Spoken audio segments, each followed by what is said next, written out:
खुद कहा पीएसए नहीं हटेगा। मैं उसका स्टेटमेंट आपको दिखाऊंगा। खुद जब वजीर आला थे, जब हटा सकता था, कहा नहीं हट सकता है। दूसरी बात, यूटी में न कानून बनाने का हक है, यूटी असेंबली को न कानून उठाने का हक है।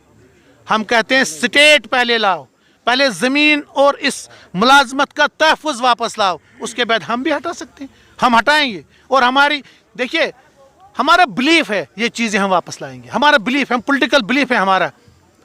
हम सुप्रीम कोर्ट गए हैं, हम वहाँ वकील को पैसे दे रहे हैं। हाँ, अब सुप्रीम कोर्ट ने इसकी सुनवाई शायद शुरू की। हमें उम्मीद है कि सुप्रीम कोर्ट हमारे साथ इंसाफ करेगा। जो हमसे छीना गया, हम कानूनी तौर ये जंग लड़ रहे हैं और कानूनी तौर इंशाल्लाह जीतेंगे। हम उठाएंगे, उठा के देंगे, उठा के देंगे। हमें लगा है, मुझे 2 लगे हैं, तो प्यार कैसे होगा?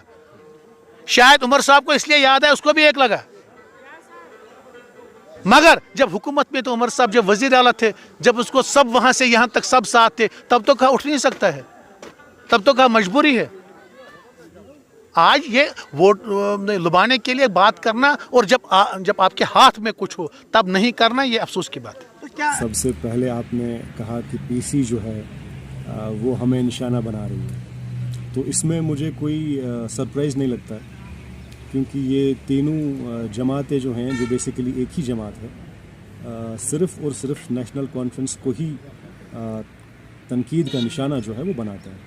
अगर आप बीजेपी के लीडर्स की स्पीचेस सुनेंगे, अगर आप पीसी के लीडर्स की स्पीचेस सुनेंगे या अपनी पार्टी के लीडर्स की स्पीचेस सुनेंगे, तो सिर्फ़ और सिर्फ नेशनल कॉन्फ्रेंस ही है जो तनकीद का निशाना बनती है हमेशा। वो क्यों बनती है? क्योंकि नंबर 1, उनके पास अपना बताने के लिए कुछ है नहीं। उन्होंने उनका यहाँ इस रियासत में कोई भी कंट्रीब्यूशन नहीं है, इसलिए वो अपने बारे में तो किसी कंट्रीब्यूशन के बारे में बात नहीं कर सकते। नंबर 2, उनको ये पता है कि बीजेपी की हुकूमत यहाँ आने में सिर्फ और सिर्फ जो उनको खतरा नज़र आता है वो नेशनल कॉन्फ्रेंस है। तो इसलिए तनकीद का निशाना जाहिर सी बात है नेशनल कॉन्फ्रेंस ही बनेगी। दूसरा सवाल आपका है कि उमर साहब ने बोला कि वो पब्लिक सेफ्टी एक्ट जो है वो हटाएंगे। देखिए, हर एक कश्मीरी जो है, जेन्युइनली अगर हम इस कौम से मोहब्बत करते हैं, कश्मीर से मोहब्बत करते हैं, तो इसको वेलकम करना चाहिए। अब आपका सवाल ये है कि पहले नहीं हुआ, ये कहाँ का इंसाफ है कि अगर पहले नहीं हुआ तो अब भी नहीं होना चाहिए, अगर पहले नहीं हुआ तो अब भी नहीं होना चाहिए। देखिए, यहाँ एक कानून बना टाड़ा,